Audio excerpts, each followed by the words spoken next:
Did you know that some everyday cleaning products are toxic for older people? As we age, our bodies don't just change on the outside. Internally, we become more vulnerable to things we once brushed off without a second thought. Especially when it comes to what we breathe in, touch, or use around the home.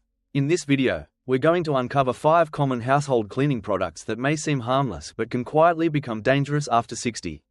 From respiratory triggers to hormone disruptors, these everyday items can do more harm than good, especially to aging lungs, sensitive skin, and shifting immune systems. Stay with me until the end because this isn't about fear, it's about awareness. You'll not only learn what to avoid but what to use instead, so your home stays clean and safe as you age. If you've been feeling off lately, tired, irritated, or just a little less sharp, it might not be your age. It might be your cleaning cabinet. Let's begin. Number 1. Ammonia-based glass cleaners. It's one of the most common cleaning products found under the sink. A clear blue liquid that promises a streak-free shine. But for people over 60, ammonia-based glass cleaners can quietly cause problems that go far beyond sparkling windows. The main issue isn't what you see, it's what you breathe.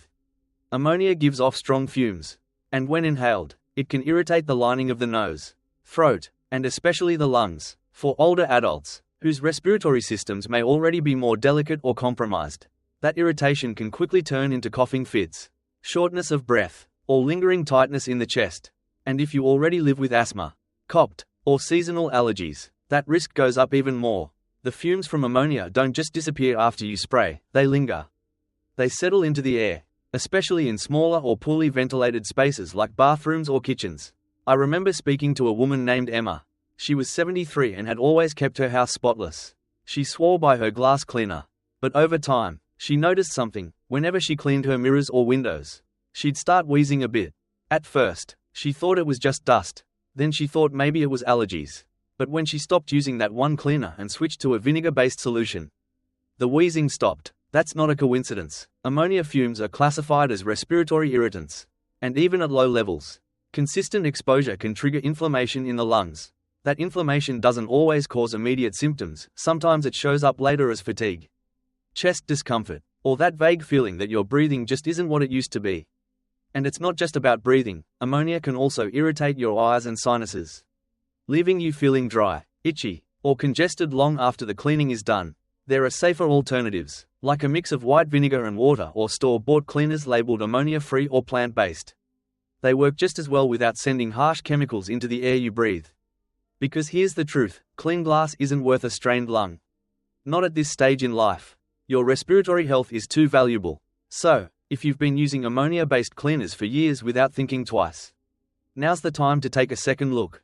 Your body changes, your lungs change. What was fine at 40 might not be safe at 70. Choosing something gentler isn't a compromise, it's a smart adjustment. It's how you protect the life and energy you still have, starting with something as simple as what you spray on your mirrors. Number 2. Bleach-containing disinfectants. There's a certain smell people associate with clean. It's sharp, unmistakable, and for many, oddly comforting. But when that smell comes from bleach, especially in a closed space, it's doing more than just disinfecting, it's slowly wearing down your defenses. Bleach is strong, no one questions that. It kills bacteria, viruses, and mold, but the same chemical strength that makes it so effective can also make it harmful, particularly as we get older. And that harm doesn't always come from direct contact, often it's from the invisible chemical reactions it causes once it's in the air. Here's the part most people don't realize. When bleach mixes with other cleaners, especially acidic ones like vinegar or ammonia-based products, it can release a gas called chloramine or even trace amounts of chlorine gas. These gases were once used in warfare, not household cleaning. And even if you're not mixing products, just breathing in bleach fumes regularly can irritate the lungs, weaken your airway lining, and trigger inflammation. Let me tell you about Michael. He's 78 and used to mop his floors with a splash of bleach every weekend. It just smells cleaner, he'd say, but he also had a nagging cough that wouldn't go away. When he finally visited a respiratory specialist, they asked one question: what cleaners do you use at home? That simple answer changed everything. Once he swapped out bleach for a plant-based disinfectant, the cough disappeared within 2 weeks. And here's what's important: as you age, your body becomes more sensitive to oxidative stress. That means harsh chemicals like bleach can do more damage more quickly. Not just to your lungs but also to your eyes, your skin, and your sinuses. Older adults with compromised immune systems are especially vulnerable. Bleach can disrupt the balance of good and bad bacteria in your environment, leading to allergic reactions, skin irritation, or even delayed recovery from respiratory illnesses. And for those living in smaller spaces like apartments, assisted living units, or even just cozy homes, the concentration of fumes in the air can be even higher. Bleach is not evil, but it's often overused, misused, or used in the wrong context. And for older adults, that misuse can quietly become a health issue. So, if you're using bleach regularly, especially without gloves, without ventilation, or in enclosed areas, pause, ask yourself if it's truly necessary. There are safer options now: hydrogen peroxide-based sprays, alcohol-based wipes, and even soap and water for many surfaces. These don't compromise your breathing just to sanitize a counter. And in most households, you're not running a hospital. You don't need to sterilize your space. You just need to clean it thoughtfully. Because at this stage of life, the air you breathe matters more than ever. Clean isn't about harsh smells or burning eyes. It's about creating an environment where your body can rest, heal, and breathe freely. If you're still watching this video and finding these insights valuable, please comment number 2 below to let me know you're here. And if you haven't subscribed yet, I recommend you subscribe and turn on the bell so you don't miss any videos. Your support helps us continue creating good content to inform and inspire you. Now, let's move forward. Number 3, air fresheners with synthetic fragrances. They come in cheerful cans, stylish plugins, or cute little gel pods. They promise to make your home smell like lavender fields or ocean breeze. But for people over 60, these air fresheners might be doing more harm than the odors they're trying to cover up. The problem isn't just the scent, it's what's behind it. Most commercial air fresheners are filled with synthetic fragrances, and many of those contain chemicals called pH phthalates and volatile organic compounds, or VOCs. These are substances that easily become airborne, and once they're in the air, they're in your lungs. Phthalates have been linked to hormone disruption, and for older adults, whose endocrine systems may already be more sensitive, that disruption can show up in unexpected ways, like sleep disturbances, mood swings, or even increased blood pressure.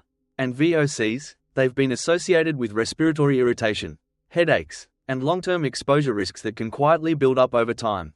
The Environmental Protection Agency has even identified indoor air quality as one of the top 5 environmental health risks. And air fresheners are a big part of that picture. You might think, but I only use a little spritz now and then. But those particles don't vanish. They cling to your furniture, your curtains, your skin, and if you're using them daily, especially in enclosed spaces like bathrooms or cars, that exposure adds up. Let me give you an example. Jane, she's 75, had a plug-in air freshener in nearly every room. Her granddaughter once visited and said, "Grandma, your house smells like perfume and cleaning spray."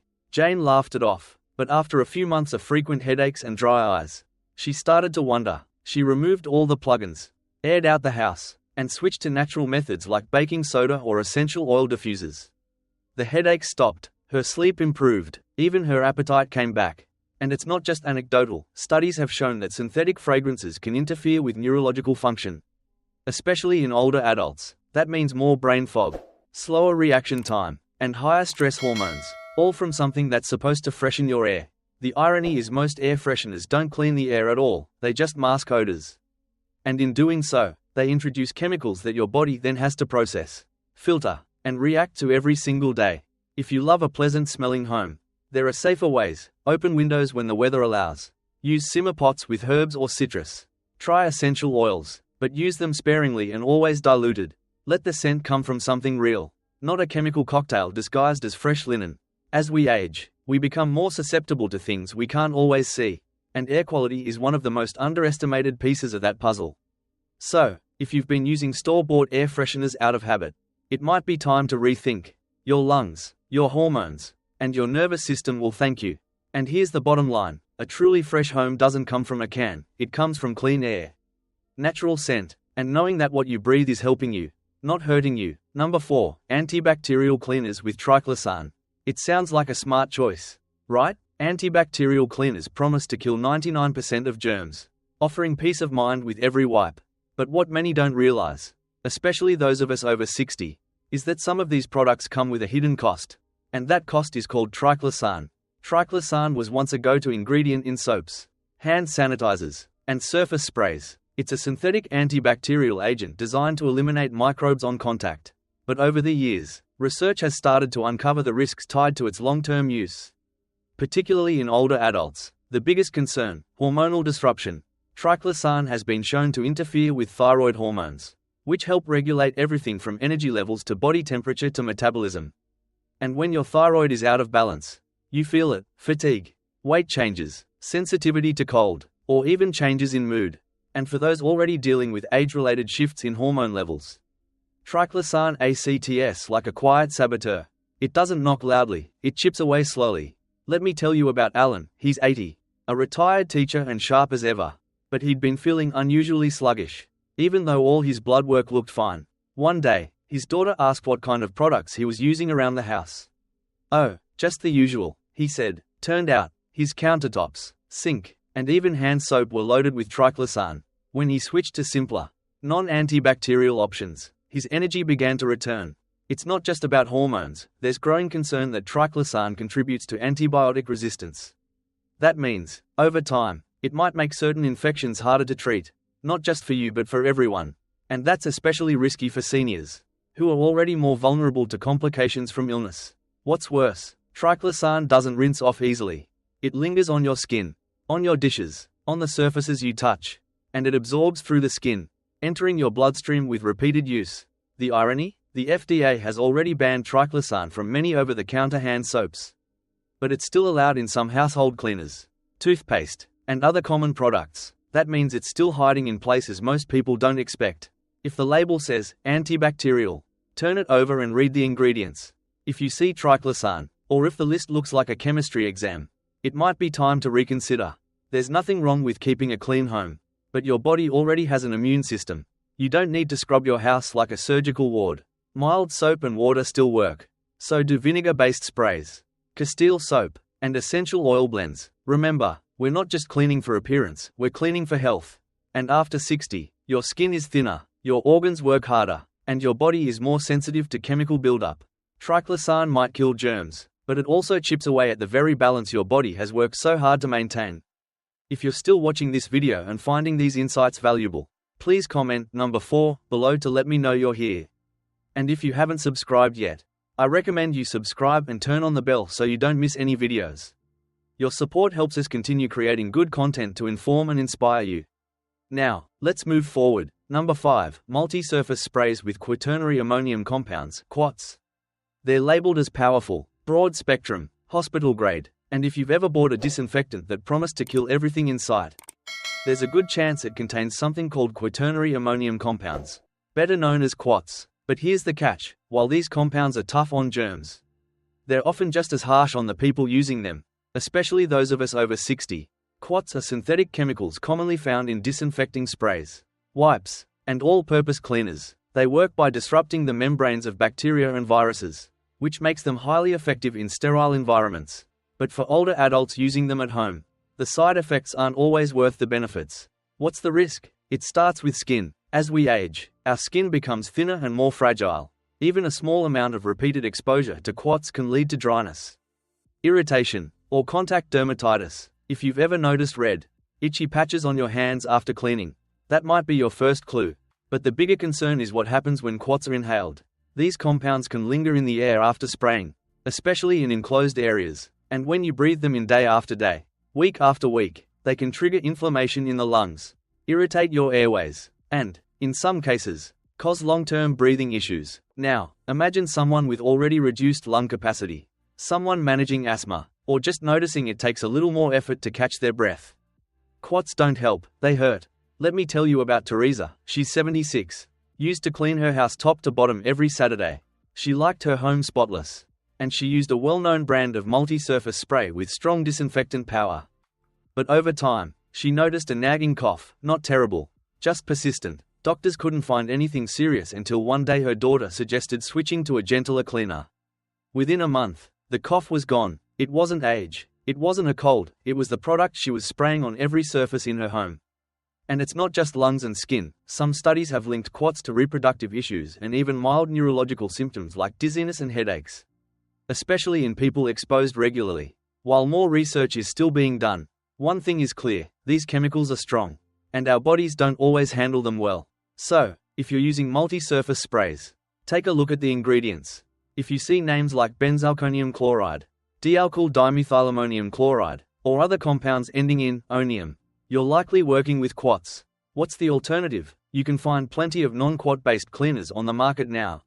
Look for plant-based formulas or those that clearly say quat-free. You can also make your own simple solution at home with vinegar, water, and a few drops of lemon or tea tree oil. It may not smell as chemical clean, but it will leave your home fresh and your lungs unharmed. Because here's what matters: your health, your comfort, your longevity. The surface might look clean, but if the air is heavy, your hands are red, or your chest feels tight, then the product isn't doing its job. A truly good cleaner should protect your home and your body. So choose wisely, because when your body speaks, whether through a rash, a cough, or a moment of breathlessness, it's telling you something. And the smartest thing you can do is listen. Final thoughts. By now, you've heard about 5 common cleaning products that can quietly become toxic after 60. And maybe 1 or 2 of them live under your sink right now. Maybe you've used them for years without ever giving it a second thought. But that's the thing about aging, it changes the rules. What once seemed harmless might now be triggering fatigue, irritation, or a slow decline in how you feel day to day. This isn't about panic, it's about clarity. Because the more we understand what's around us, the more power we have to shape our health. Not just in big ways but in the quiet, daily choices that build our environment. You don't have to toss everything overnight. You don't need to live in fear of every spray bottle or sponge. But you do deserve to feel confident that the products you use to clean your home aren't quietly harming your lungs, your hormones, or your energy. Start small, swap out that ammonia spray. Trade synthetic air fresheners for open windows or natural scents. These changes may seem minor, but over time, they add up to something big: fewer headaches, easier breathing, calmer skin, better rest, and, more importantly, a home that doesn't just look clean but feels good to live in. Because after 60, your health is too valuable to risk for a scent, a shine, or a false sense of sterility. Choose simplicity, choose safety, choose products that support your body, not fight against it. Thank you for joining us today. We'd love to hear from you. Leave a comment below and share one thing you learned today and how you plan to use it in your life. Your thoughts are important to us, so don't hesitate to share them. Reading your comments gives us great motivation and encouragement. If you enjoyed this video and found it helpful, please like, subscribe, and share. Your support helps us continue creating good content to inform and inspire you. Thanks for watching, and we look forward to seeing you in the next video.